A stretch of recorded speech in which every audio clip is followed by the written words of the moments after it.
నమస్తే, welcome to I dreams. నేను మీ మాధురి. ఎన్నికల నోటిఫికేషన్ విడుదలైంది. ఎన్నికల ప్రధాన అధికారి రాజీవ్ కుమార్ విడుదల చేయడం జరిగింది.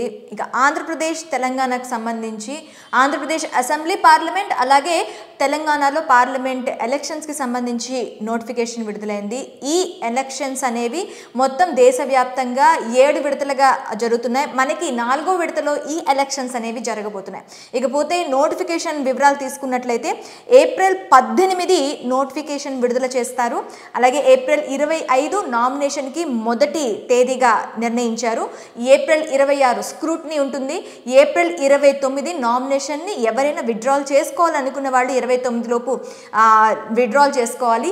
మే 13 కీలకమైన ఘట్టం, ఓటింగ్ అనేది జరుగుతుంది ఆంధ్రప్రదేశ్ అండ్ తెలంగాణలో పార్లమెంట్కి. అలాగే బై ఎలక్షన్స్ కూడాను అదే రోజు.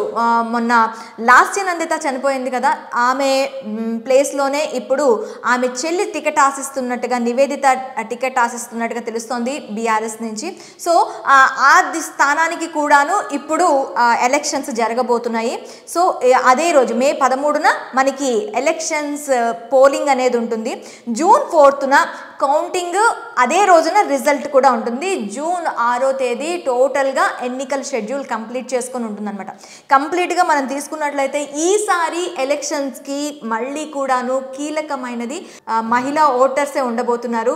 మొత్తం దేశవ్యాప్తంగా అంటే ఇప్పుడు జరగబోతున్న ఎలక్షన్స్ సంబంధించి దేశవ్యాప్తంగా మొత్తం 96.8 కోట్ల మంది ఈ ఎలక్షన్స్కి ఓటుదారులుగా ఉన్నారు. అందులో 47.1 మంది 1 కోట్లు మహిళల ఓటర్లు ఉన్నారనమాట.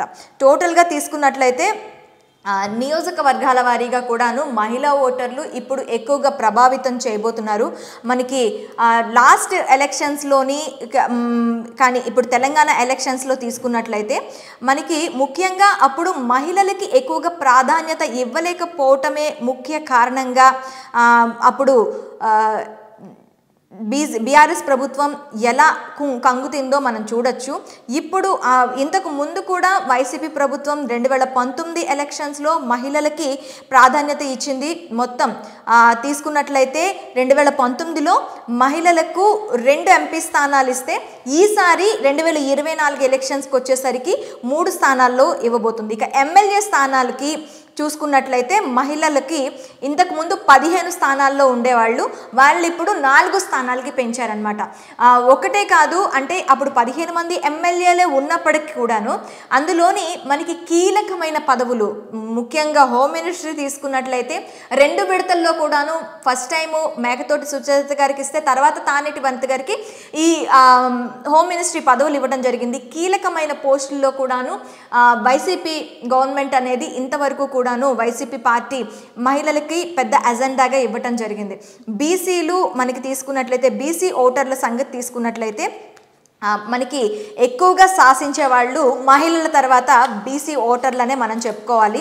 బీసీ ఓటర్లకు సంబంధించి కూడాను బీసీ వర్గాలకి ఎక్కువగా పెద్దపీట వేస్తూ ఇప్పుడు 48% సీట్లని ఇప్పుడు బీసీలకి కేటాయించడం జరిగింది. అలాగే ఎస్టీకి 7, ఎస్సీకి 29, మొత్తంగా ఇటు మైనారిటీలకి, బీసీలకి, ఎస్సీలకి, ఎస్టీలకి సంబంధించి దాదాపు 50% సీట్లను ఇప్పుడు వైసీపీ కేటాయించడం జరిగింది.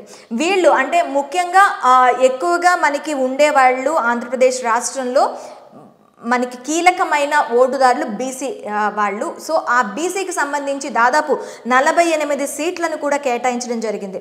ఇకపోతే మనకి ఇంతకు ముందు ఇదే బీసీలకి 2019లో 41 సీట్లు ఇస్తే ఈసారి 48 స్థానాల్లో ఇచ్చారు. 2019లో మైనారిటీలకు 5 స్థానాలకి ఇస్తే ఈసారి మరో 2 స్థానాలు పెంచి 7 స్థానాలకి పెంచారు. ఇకపోతే 2019 ఎన్నికల్లో 4 ఎస్సీలకి 4 మాత్రమే ఉన్నాయి, బీసీలకు 12 సీట్లు కాగా ఇప్పుడు 2024లో బీసీలకు అదనంగా 4 సీట్లు ఎంపీ సీట్లు ఇవ్వటం జరిగింది. ఇకపోతే ఎస్సీ ఎస్టీలకి మొత్తం 89, ఎస్సీ ఎస్టీ బీసీలకి 89 సీట్లు, మొత్తం అంతా కలుపుకుంటే మనకి 89 సీట్లు అనేది ఈసారి వైసీపీ ప్రభుత్వం కేటాయించడం జరిగింది. టోటల్గా తీసుకున్నట్లయితే వైసీపీ గవర్నమెంట్ మహిళలకి ఎక్కువ ప్రాధాన్యత ఇస్తూ ముందుకెళ్తున్నారు. ఇంతకు ముందు 15 సీట్లు మాత్రమే ఇస్తే ఈసారి 19 సీట్లతో మహిళా ఓటర్లని ఆకర్షించే విధంగా పథకాలు ఇంతకు ముందు మనం చూసాము. ఇప్పుడు కూడా మేనిఫెస్టోలో మహిళలకు రంజింప చేసే విధంగా పథకాలు ఉంటాయని కూడా చెప్తున్నారు. సంక్షేమం అండ్ అభివృద్ధి రెండు కూడా జోడెద్దులుగా ముందుకు వెళ్తామని చెప్పి వైసీపీ పార్టీ చెప్పుకుంటూ వస్తుంది. సో అదే ఎజెండాతో 2024 ఎలక్షన్స్లో కూడాను ముందుకు వెళ్ళబోతున్నారు వైసీపీ పార్టీ. సో చూడాలి నెక్స్ట్ ఇంకా ఎలాంటి అంటే ఇప్పుడు మొత్తం డేట్స్ అన్నీ వచ్చేసాయి కాబట్టి ఇప్పుడు అందరి కళ్ళు కూడా మేనిఫెస్టో మీద ఉంటున్నాయి. సో మేనిఫెస్టో ఇంకొన్ని రోజుల్లో రిలీజ్ చేస్తామంటున్నారు. ఇది ఎంతవరకు జనరంజకంగా ఉంటుందా లేదా అనేది వేచి చూడాల్సి ఉంటుంది.